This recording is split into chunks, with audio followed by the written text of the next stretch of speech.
You guys, you can write anywhere in the world.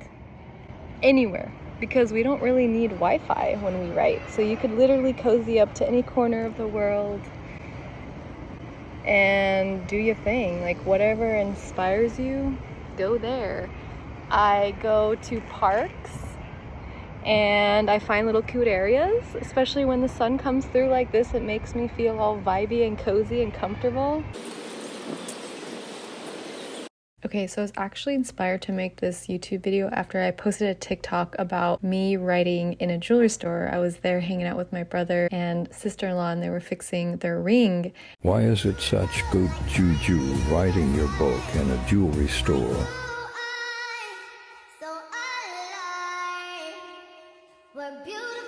And I realized I don't think people use this to their advantage, just writing, taking your laptop literally anywhere with you, and how that can really bring a lot of new energy to your writing process. And here are some other places that I write. I hope this inspires you to get out there and write in your world.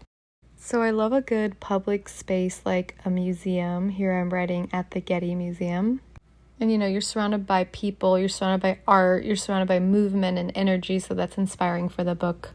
And we can't always go out, so sometimes I just stay in my house, and I actually put a desk in my backyard once to write there, and that was truly special. Other times I take my laptop out into the nature, to a beach. Here I'm actually at a mall in New York, and here I'm on a bus. And I also love writing in airplanes, 30,000 feet up. You just feel inspired in a different way. You gotta be careful if you do this, but I just love the water. And there's something about being in water while you write that is just healing and quite a beautiful experience. You can even write while camping. Just take your laptop out with you. Hopefully it has more than 2 hours of battery. I once took my car, it doesn't look like it in this image, but this is actually my trunk. I positioned my car to be facing the water, and I wrote like this in the back of my car. So, of course, it goes without saying, cafes are awesome, but also bars. Happy hour, here I am in San Francisco enjoying a glass of wine, writing my book. And sometimes it's gonna be cold outside, but you just gotta get out, that blanket or that sleeping bag. Nature in the background, the sun coming through. It's definitely a different vibe from the cafe. Here's more bar pictures. It feels good to like dress up and get out of the house and go be on a date with your book.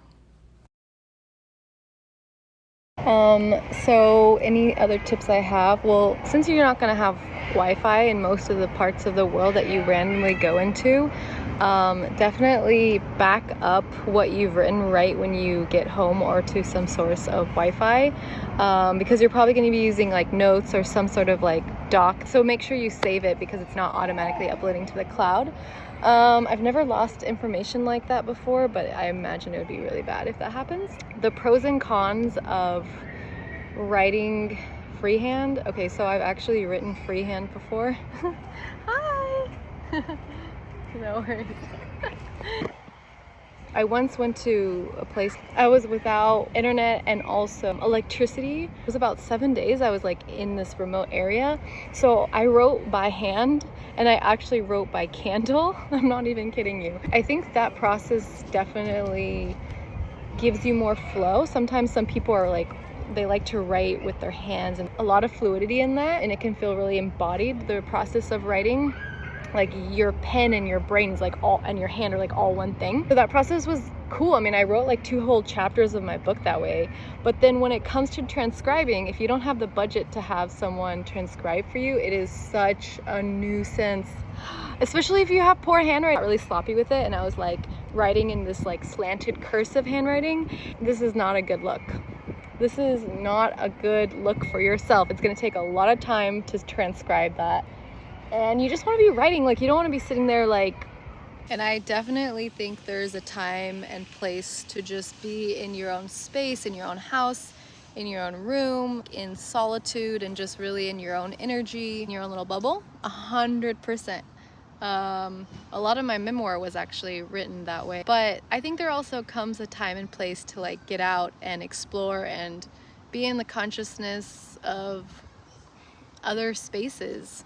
And I think it also really depends on what you're writing, what's your genre. I'm writing a self-help book, but I imagine if people who are writing fiction, some sort of novel, just being in certain places in nature or surrounded, you know, even at a park would be really inspiring to have a moment of pause when you're feeling stuck, or, you know, you just can't get the words to work, and you look up and you see, like right now, I'm watching a mom and child interact, and like the joy on the child's face and the wonder and the beauty, and like I'm actually feeling it right now in my heart. So then it kind of like activates feelings inside of you and opens up your heart, or just sort of shifts your energy.